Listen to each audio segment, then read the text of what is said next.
Hello সবাইকে, good morning. আজকে আবারও একটি নতুন দিন শুরু করছি তোমাদেরকে সঙ্গে নিয়ে। আশা করছি তোমরা সকলে খুব ভালো আছো আর আমরাও বেশ ভালো আছি। আজকে বারটা হলো বৃহস্পতিবার আর এখন ঘড়িতে বাজছে ওই সকাল 6টা। তো দেখো ঘুম থেকে উঠেছি, উঠে ওই যে একটু ওয়াকিং করেছি, তারপরে ছাদেও গেছিলাম। তো সেখান থেকে এসে এই যে ফ্রেশ হয়ে নিলাম। আর জানো তো কালকে রাতে মাথায় তেল দিয়েছিলাম।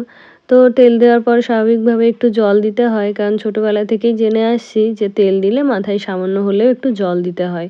তো ওটা করার পর রাতে যে এত ভালো ঘুম হয়েছে সেটা বলার না। তো আমি তো ওই যে প্রত্যেক দিনই শ্যাম্পু করি, তাছাড়াও মাঝে মধ্যে যখন চুলে তেল দিই, তেল দিয়ে একদম মাথা ভিজিয়ে জল দিয়ে স্নান করি, সেই দিন যে আমার শরীরটা এত ভালো লাগে, এত ঘুম পাই তার বলার না। আর ঘুমোলেও জানো তো শরীরটা বেশ ভালো লাগে।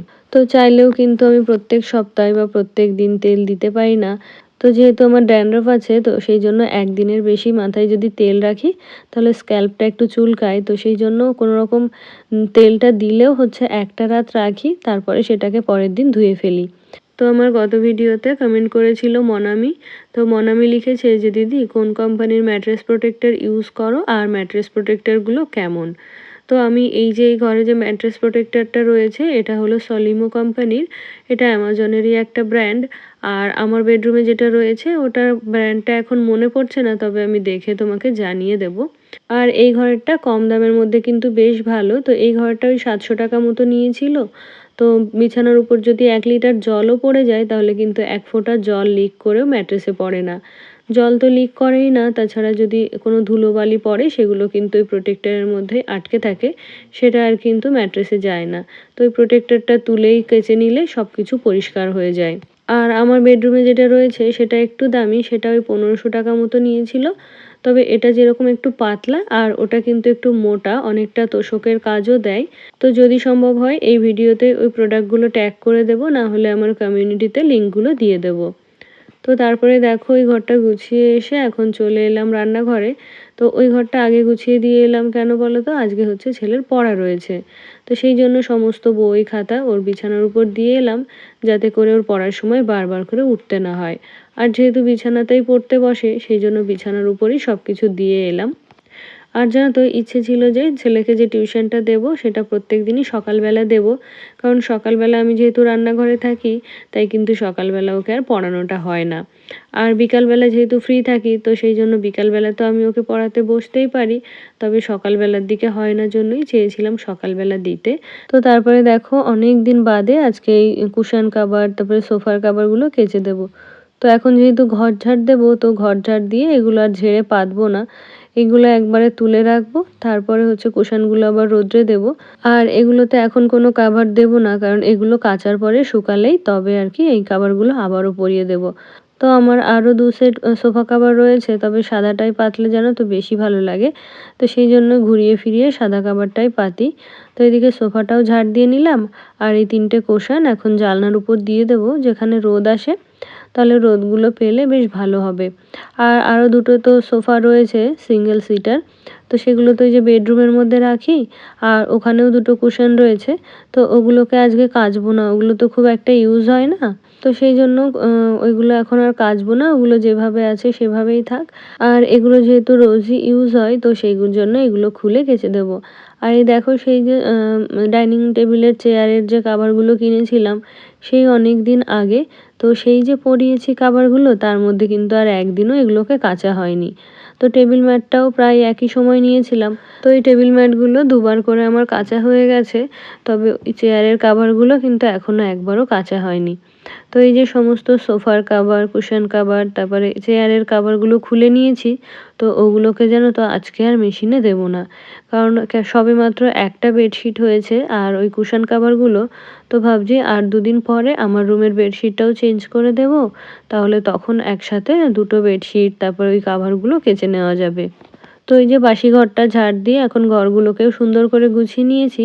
তারপর এখন চলে এলাম রান্নাঘরে। তো প্রতিদিন সকালেই এইভাবে প্ল্যান করে কাজ করি, তাই কিন্তু দুপুরের মধ্যেই আমি সমস্ত কাজ গুছিয়ে নিতে পারি। কারণ এই যে রান্না শুরু করার আগে ঘরটাকে গুছিয়ে নিই, আর যা বাদবাকি কাজগুলো থাকে সেগুলো রান্নার পরেই করি। তো সেই কারণে কিন্তু খুব তাড়াতাড়ি আর কি আমার সংসারের কাজগুলো গোছানো হয়ে যায়। তো আমার গত ভিডিওতে কমেন্ট করেছিল মৌসুমি ব্লগ জোন থেকে, তো লিখেছে খুব সুন্দর হয়েছে ভিডিওটি দিদিভাই, ভালোবাসা রইল সবসময়, এইভাবে এগিয়ে যাও দিদিভাই। অনেক ধন্যবাদ মৌসুমি তোমাকে এভাবে আমার পাশে থাকার জন্য। আর জানো তো আমার ফ্রিজটা অনেক দিন হলো গোছানো হয় না, তবে ভাবছি একদিন সময় করে ফ্রিজটাকে ক্লিন করব, সেই সঙ্গে ফ্রিজটাকে গুছিয়েও নেব। তো তারপরে দেখো ওদিকে ভাত আর ডালটা বসিয়ে দিয়েছি, আর আজকের ডালটা করব আম দিয়ে। ডালটা সেদ্ধ হওয়ার পর তারপরে ওর মধ্যে আমটা দেব। আর এদিকে ওই যে ওর টিউটরের জন্য একটু চা করব, হাজবেন্ডের জন্য চা করব, আর হচ্ছে ছেলের জন্য একটু গরম জল লাগবে, তো সব মিলিয়ে এখানে একটু গরম জল বসিয়েছি। তো ছেলের দুধ গোলার জন্য গরম জলটা আগে 1 কাপ মতো নামিয়ে নেব, তারপরে হচ্ছে ওর টিউটর আর হাজবেন্ডের জন্য চা করব।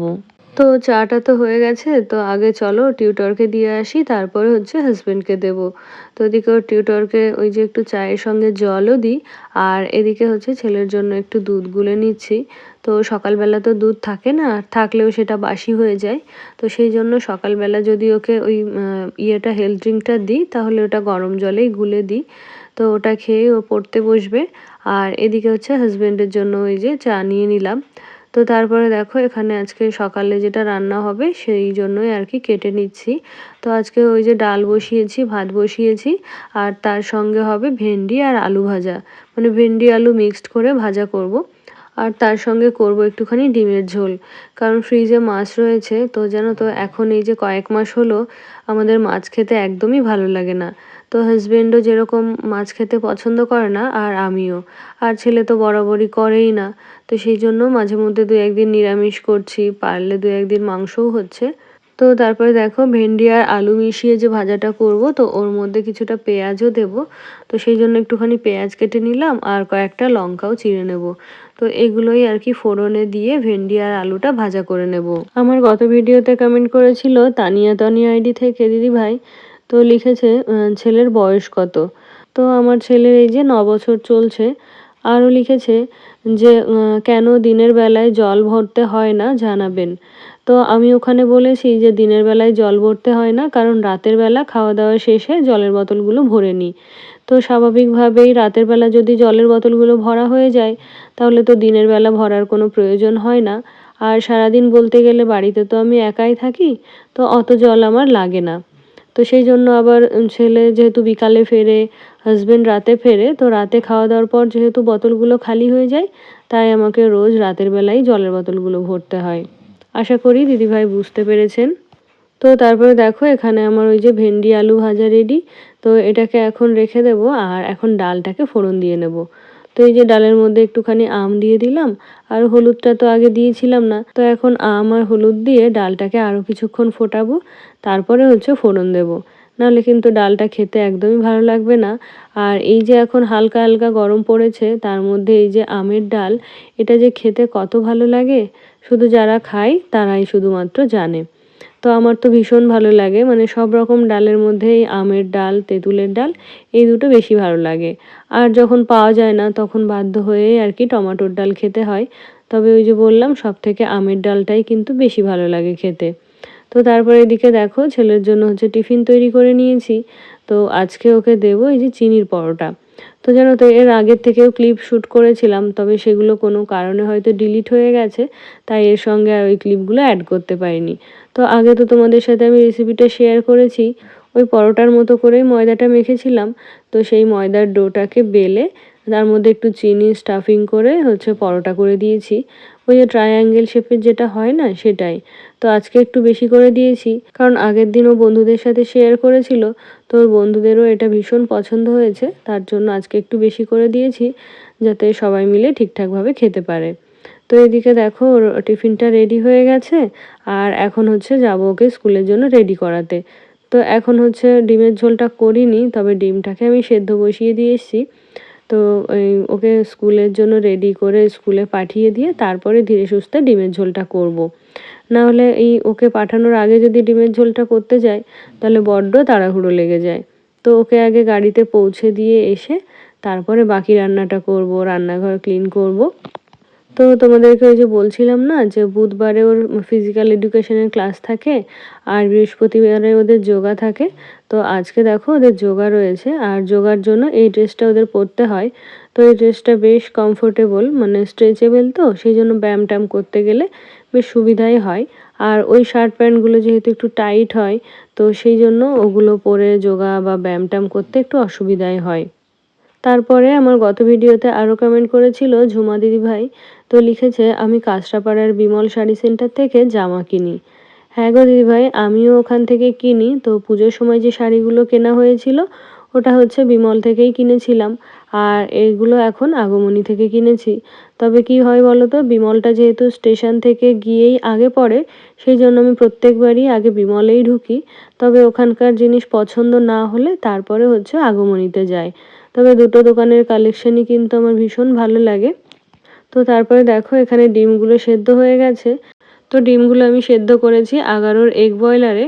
আর এটা তো আগের দিন দেখিয়েইছি যে ডিমগুলো কিন্তু একদম পারফেক্টলি সেদ্ধ হয়। আর একটা ডিমও কিন্তু ভেঙে যায় না, খুব স্মুথলি হচ্ছে ডিমের খোসাগুলো ছাড়ানো যায়। তো এই এগ বয়লারের লিঙ্ক আমার ডেসক্রিপশানে দেওয়া আছে, তোমরা চাইলে ওখান থেকে পারচেস করে নিতে পারো। তো এখানে আমাদের জন্য এই যে 5টা ডিম নিয়েছি আর এই 5টা ডিমেরই ঝোল করব। যেহেতু ছেলে আজকে দুবারই খাবে ডিম, আর আমি দুবার আর হাজব্যান্ড একবার। তো সেই হিসাবে আজকে 5টা ডিম রান্না করেছি। তাছাড়া অন্যান্য দিন ছেলের জন্য 3টে দেওয়া হয়, আবার হাজব্যান্ড সকালেও খেয়ে যায়। তো আজকে ওই হিসাব করেই আর কি 5টা ডিমের ঝোল করব। তো ওদিকে একটু মশলাও করে নিয়েছি আর এখন ডিমগুলোকে এই যে ভেজে তুলে নিচ্ছি। তো ছেলেকে গাড়িতে তুলে দিয়ে এসে আমি কিন্তু সকালের খাওয়া দাওয়া করে নিয়েছি। আর সকালের খাওয়া দাওয়াটা করে এই যে ধীরে সুস্থে এখন রান্নাটা করে নিচ্ছি। নাহলে যেহেতু আজকে দেরি হয়ে গেছে, তো একবারে রান্না কমপ্লিট করে রান্নাঘর পরিষ্কার করে যদি খেতে যাই তাহলে কিন্তু অনেকটা বেলা হয়ে যাবে। আমার গত ভিডিওতে আরও কমেন্ট করেছিল বন্দিতা দিদিভাই। তো লিখেছে, খুব ভালো লাগলো ভিডিওটা। তো অনেক ধন্যবাদ দিদিভাই তোমাকে এভাবে আমার পাশে থাকার জন্য। তো তারপরে দেখো এদিকে হচ্ছে আমার মশলাটা কষা হয়ে গেছে। তো মশলাটা খুব ভালোভাবে কষা হওয়ার জন্য আরও একবার জল দিয়ে এটাকে কষিয়ে নেব। তো তারপরে ভেজে রাখা ডিম আর আলুটা হচ্ছে দিয়ে দিলাম। আর এখন এই যে একটু গরম মশলা দিয়ে এটাকে ভালো করে ফুটিয়ে নামিয়ে নিলেই ডিমের ঝোল রেডি হয়ে যাবে। তো এই যে বললাম না, মাছের থেকে ডিমের ঝোলটা আর মাংসটা একটু বেশিই চলে, মানে সবাই বেশ পছন্দ করে। তো ওই জন্য ডিমের ঝোল যেদিনই করি ওটা কিন্তু একদমই নষ্ট হয় না। আবার ওদিকে মাংসটাও তাই, যে কদিন থাকবে সে কদিনই কিন্তু ছেলে মাংস দিয়েই খাবে। তো সেই জন্য মাছটা ভাবছি এখন থেকে একটু কমই করব। তো ওই ডিম টিম এগুলো করলে এগুলো বেশ ভালো ওরা পছন্দ করে। তো তারপরে দেখো এদিকে আমার রান্নাঘরটাও ক্লিন হয়ে গেল। তো এরপরে হচ্ছে এই যে কিছু কাঁচের বাসন ছিল সকালবেলাতে যেগুলো চা খাওয়া হয়েছে, তো সেগুলো তো আমি ঘরেই মেজে নিই। তো এগুলোকে এখন মেজে নিয়ে তারপরে রান্নাঘর থেকে বেরোবো। তো আমার গত ভিডিওতে আরও কমেন্ট করেছিল ভারতী দিদিভাই। তো লিখেছে, মাছের মুড়ো দিয়ে ডাল খুব ভালো লাগে। আর ঠিক বলেছ, হনুমান গাছের কচি পাতা সব খেয়ে নেয়। খুব ভালো কাটুক তোমার সারাদিন বোন, মন থেকে ভালোবাসা জানায়। থ্যাংক ইউ দিদি, তুমিও আমার ভালোবাসা নিও। আর একদিনের পরিচয়ে বুঝতে পারলাম তুমি নিশ্চয়ই ভীষণ ভালো মানুষ। তুমিও খুব ভালো থেকো দিদিভাই, আর তোমারও সারাদিন খুব ভালো কাটুক। তো রান্নাঘরে যে টুকটাক বাসনগুলো ছিল ওগুলোও ধুয়ে নিয়ে এখন এই যে বেরোবো রান্নাঘর থেকে। তো তারপরে হচ্ছে নমিতাদি চলে এসেছিল কাজ করতে। তো এদিকে দেখো নমিতাদি বাসন ধুয়ে দিয়ে গেছে। তো এগুলোকে এখন এক এক করে শুকোতে দিয়ে দেবো। বাসনগুলো ধোয়ার পরে যদি এইভাবে একটু ছড়িয়ে দিই তাহলে বাসনগুলো খুব ভালোভাবে শুকিয়ে যায়। না হলে যদি ওইভাবেই জল সমেত রেখে দিই তাহলে বাসনগুলোর উপর একটা খসখসে লেয়ার পড়ে যায়। তো তারপরে দেখো ওখানে সমস্ত বাসনগুলো দিয়ে এলাম আর এখন চলে এলাম বেডরুমে। তো নমিতাদি এলে ওই রাফলি বিছানাটা একটু ঝেড়ে দিয়েছিলাম, যাতে করে বিছানার উপর থাকা নোংরা ধুলো সব মেঝেতে পড়ে যায়। তো নমিতাদি তো ঘর মুছে দিয়ে চলে গেছে আর এখন বিছানাটাকে আবারও সুন্দর করে গুছিয়ে নিলাম। তো আজকের মতো তো সংসারের কাজকর্ম আমার গোছানো হয়ে গেল, আর রইল বাকি স্নান। আমার গত ভিডিওতে আরও কমেন্ট করেছিল মমস লাইফস্টাইল থেকে দিদিভাই। তো লিখেছে, তোমার হোম ট্যুরের একটা ভিডিও দিও দিদি। হ্যাঁ গো, দেখি, ইচ্ছে তো আছে, তবে বলতে পারছি না সেটা কবে সম্ভব হবে। আমার গত ভিডিওতে আরও কমেন্ট করেছিল রুষা পাখি। তো রুষা লিখেছে, খুব সুন্দর ভিডিও, আইসক্রিম খেতে আমারও অনেক ভালো লাগে। Thank you Rusha. তো আমার যদি খুব একটা ভুল না হয় তাহলে তোমার নাম হলো রূপা। আজকে তবে এখানেই শেষ করছি, দেখা হচ্ছে নেক্সট ব্লগে। টাটা।